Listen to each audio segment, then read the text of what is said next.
안녕하세요 여러분, 슬기로운 창업생활의 송과장입니다. 오늘의 이야기는 음료 쪽이에요. 재작년부터 식음료 쪽에서 정말 급부상한, 정말 핫하게 떠오른 브랜드, 바로 오늘 공차에 대해서 한번 이야기를 나눠볼까 합니다. 공차, 2011년에 이제 김지연 씨라는 주부가 남편이랑 같이 싱가포르 여행을 갔다가 공차라는 브랜드의 밀크티를 마셔본 거예요. 근데 너무 맛이 있어가지고 이거를 한국에 가지고 오면은 무조건 대박이 날 수밖에 없겠다라는 생각이 들어서 여기저기 대출을 받아 자금을 마련해서 한국으로 브랜드 판권을 가지고 온 겁니다. 그렇게 2011년 말에 프랜차이즈를 시작한 거예요. 근데 이게 약간 여성, 주부 신화라고 메이킹이 되어 있는데 실질적으로는 남편이 많이 나섰고 남편이 많이 도와준 거예요. 근데 이게 그냥 여성 혼자서, 김지연 씨 혼자서 한 것처럼 약간 메이킹이 되어 있기는 해요. 아무튼 12년도부터 본격적으로 프랜차이즈를 시작하면서 전국에 가맹점을 모집하기 시작합니다. 그 당시에 밀크티가 이제 붐이 일어나서 순식간에 전국의 매장 200호점을 돌파해버려요. 이때가 공차의 전성기라고 불렸을 때입니다. 이렇게 공차가 정상 궤도에 올랐을 때 이 김지연 대표는 이 공차를 사모펀드한테 팔아버립니다. 지분 65%를 350억 원에 팔아버립니다. 2014년 사모펀드가 인수한 이후로 외형이나 내형이나 전혀 성장을 하지 않아요. 그래서 모든 사람들은 이때 공차가 끝났다고 이야기를 했습니다. 백다방과 주시 같은 저가 음료에 시장에 밀려갖고 공차가 떨어져 나갔다고 생각을 했어요. 그걸 증명이라도 하듯이 사모펀드가 인수한 직후 3년 동안 매장이 150개밖에 늘어나지 않아요. 그래서 더욱이 사람들은 공차는 끝났다고 말했습니다. 근데 그러다 2018년 정말 빵하고 터집니다. 브랜드의 BI 변경과 각종 신제품의 히트, 거기에 이슈가 되는 마케팅을 통해 가지고 제2의 공차 전성기를 2018년 말에 만들어냅니다. 매출이 빵빵 터지니까 너도 나도 공차 매장을 하겠다고 달려들기 시작했고 2018년 중반 400개, 450개이던 매장이 작년 2020년 마감 매장 수가 700개에 근접할 정도로 늘어나 버립니다. 거의 1년 반 만에 매장 수가 2배로 늘어나 버린 겁니다. 300개 이상이 늘어나 버린 거예요. 가맹점을 하고 싶어서 본사에 찾아오는 사람, 제발 매장 한 개만 내달라고 제발 애원하는 사람, 매장 구해 왔으니까 자기 가맹 계약 좀 해달라는 사람들이 정말 줄을 섰습니다. 2019년도의 공차는 정말 어마어마했어요.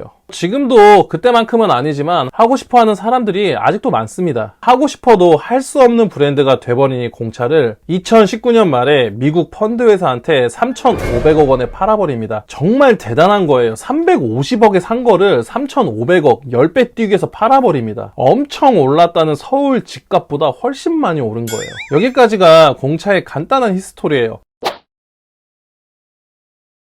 일단 공차는 매장이 20평이 넘지 않으면 오픈을 시켜주지 않습니다. 아닌데? 우리 동네 20평 미만인데 매장 있는데? 되게 작은 매장도 있는데 우리 동네에. 네, 그거는 예전에 오픈한 매장이고요. 지금은 20평 미만은 오픈을 시켜주지 않습니다. 지금은 20평 이상의 매장 내측, 매장 내 폭이 6m 이상 되는 매장만 오픈을 시켜줍니다. 쉽게 생각하면은 집합상가 이제 2칸 정도라고 생각하시면 돼요. 들어가는 비용은 가맹비 1,000만원, 교육비 300만원, 인테리어 시설 비용 전부 다 해서 약 1억 2천만원, 최소 비용이 약 1억 3,400만원 정도가 들어가는 그런 브랜드입니다. 여러분들이 가장 궁금해하는 바로 공급가는 음료마다 공급가가 다 다른데 평균적으로 31%입니다. 되게 너프하게 본 게 아니라 정말 타이트하게 봐서 31%예요. 그 이하일 수도 있습니다. 즉 가맹점주가 한 69% 정도 마진을 가져가는 구조라고 보시면 되세요. 확실히 식음료 업종이다 보니까 마진은 되게 좋은 편입니다. 여기에 들어가는 비용은 로얄티 3%, 인건비, 임대료, 각종 판관비가 비용으로 들어갈 거고요. 그리고 여기서 중요한 거, 공차는 월세가 600이 넘어가면은 절대 승인이 나지 않습니다. 임대료가 600이 넘어가면은 점주의 손익이 많이 떨어진다고 생각을 하는 브랜드이기 때문에 600이 넘는 임대료의 매장은 가지고 오시면 안 돼요. 아니 그렇다면은 공차의 월 평균 매장 매출은 얼마나 나오나요? 2019년은 3천 중반, 2020년은 코로나 영향으로 인해 가지고 2천 중후반까지 매출이 좀 떨어지긴 했습니다. 매장당 평균 매출이요. 제가 볼 때는 나쁘지 않은 매출입니다. 이렇게 좋은 마진, 그리고 밀크티 시장에서 독점적으로 1위를 달리고 있는 이 공차, 과연 송 과장이 생각하는 장점과 단점은 뭘까요? 지금부터 시작합니다.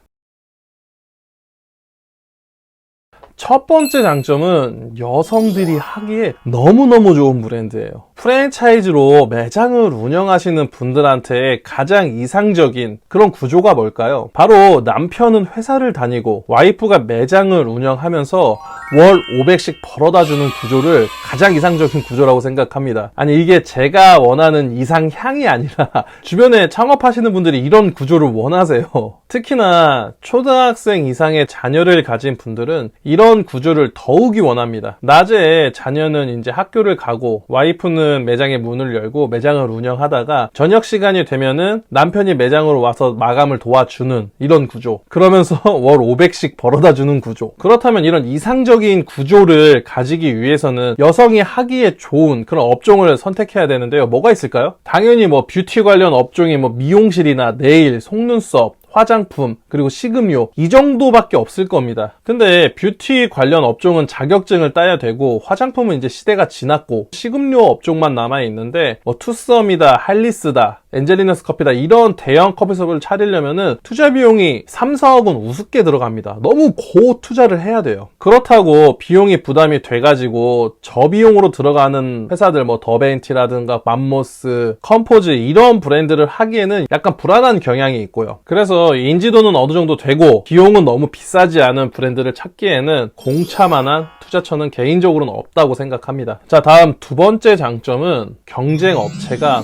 거의 없어요. 식음료 업종 중에 커피 쪽은 경쟁이 되게 치열합니다. 근데 제조 음료를 만드는 브랜드, 특히나 밀크티를 만드는 브랜드는 정말 몇 개 없습니다. 독보적이에요. 아마스빈이라는 브랜드가 있는데 공차와는 매출이나 인지도가 차이가 많이 지죠. 각 업계, 각 업종마다 1등이라는 브랜드는 오르기도 힘들 뿐더러 한번 오르게 되면 쉽게 내려오지 않습니다. 이 말은 업계 1등 브랜드는 브랜드의 수명이 길다는 겁니다. 아니, 가맹점을 하시는 분들한테 이거만큼 좋은 장점이 뭐가 있을까요? 브랜드의 수명이 길다는데? 공차도 마찬가지입니다. 업계 1위 브랜드예요. 당연히 브랜드 수명이 길 수밖에 없습니다. 이게 공차의 두 번째 장점이자 최고의 장점인 겁니다. 자, 그럼 단점은 뭘까요? 공차를 하지 말아야 되는 이유는 뭘까요? 바로 첫 번째 단점은 밀크티라는 겁니다. 주변에 하루에 커피를 3잔 이상 마시는 사람, 뭐 1리터 커피를 벌컥벌컥 들이켜 마시는 사람 다 본 적 있으시죠? 근데 주변에 밀크티를 하루에 3잔 이상 먹는 사람, 1리터짜리 밀크티를 벌컥벌컥 마시는 사람, 아니면 뭐 일어나자마자 내가 모닝 밀크티 먹는 사람 본 적 있으세요? 뭐 있을 수도 있죠. 근데 제 주변에는 없습니다. 매일 하루에 한 잔씩 밀크티를 마시는 사람도 없어요. 이 말은 밀크티는 데일리 음료가 아니라는 소리예요. 데일리 음료로 마시기에 밀크티라는 것 자체가 너무 헤비합니다. 자, 자주 마시지 않는 데일리 음료가 아닌 밀크티는 당연히 커피 업종보다 고객을 유치할 수 있는 반경을 크게 봐야 됩니다. 더 넓은 지역, 더 먼 곳에서 고객들이 찾아올 거라 분석을 해야 되고, 주변의 배우 세대나 유동객들을 더욱 면밀히 살펴서 매장을 오픈해야 됩니다. 왜냐? 매일매일 찾아오는 사람들이 아니니까요. 즉, 정확한 상권 분석이 필요하다는 거예요. 그저 유행이라고 주변에 학원이 있어서 뒤쪽에 아파트가 있어서 뭐 대학교 앞이니까 이런 이유로 매장을 오픈했다가는 예상보다 매출이 안 나올 수도 있어요. 뭐 물론 공차 본사에서 점포 개발을 하시는 담당자분이 정확한 상권 분석을 해주겠지만 가맹점입니다. 본사에서 직접 운영하는 그런 매장이 아니에요. 적극성이 당연히 떨어집니다. 공차, 영업 반경이 넓은 브랜드이고 현재 700개 가까이 오픈된 브랜드입니다. 이 브랜드의 한 개 매장 수가 700개인지 1000개인지 뭐 1500개인지 아무도 알 수가 없어요. 지금도 목구멍까지 들어찼을 수도 있습니다. 이게 공차의 첫 번째 단점입니다. 자, 다음 두 번째 단점은 시기예요. 지금 시기가 너무 안 좋습니다. 아까 말씀드렸다시피 2020년 공차의 매출은 19년도 매출보다 30% 이상 감소되었어요. 2.5단계 때 매장에 앉아서 음료를 못 마시게 하니까 매출이 떨어지는 거는 뭐 당연한 이야기였을 거예요. 자, 그러면은 2.5단계 때 매장에 앉지 못해서 매출이 안 나왔다. 그럼 지금 매장에 앉을 수 있는 지금 시점에는 매출이 과연 돌아왔을까요? 아니에요. 안 돌아왔습니다. 뭐 이건 공차뿐만이 아니에요. 모든 업종이 그렇습니다. 배달업에 특화되어 있는 브랜드 말고는 매출이 전혀 돌아오지 않았어요. 현재 오픈하는 분들은 코로나 이전에 오픈한 매장의 매출만큼 매출을 발생시키지 못할 게 분명하며, 이 말은 투자 금액 회수 기간이 예전보다 훨씬 길어질 거라는 겁니다. 언제까지 이어질지 모르는 이 코로나 때문에 매장의 매출이 다시 활활 타오르지 않을 거라는 소리예요. 이게 공차의 두 번째 불안 요소입니다. 공차 아주 매력적인 브랜드, 아주 솔깃한 브랜드예요. 마진율도 너무 좋고 거기에 브랜딩까지 너무 잘 되어 있는 브랜드. 당연히 그렇게 아직까지도 하려는 사람들이 줄 서 있는 브랜드. 다만 정확한 상권 분석을 필요로 하는 브랜드. 오늘은 이런 브랜드인 공차에 대해서 한번 이야기를 나눠봤고요. 여러분들이 좀 더 성공적인 그리고 현명한 그런 창업을 진행하시길 진심으로 기원합니다. 여러분의 구독과 그리고 좋아요는 저에게 정말 큰 힘이 됩니다. 감사합니다.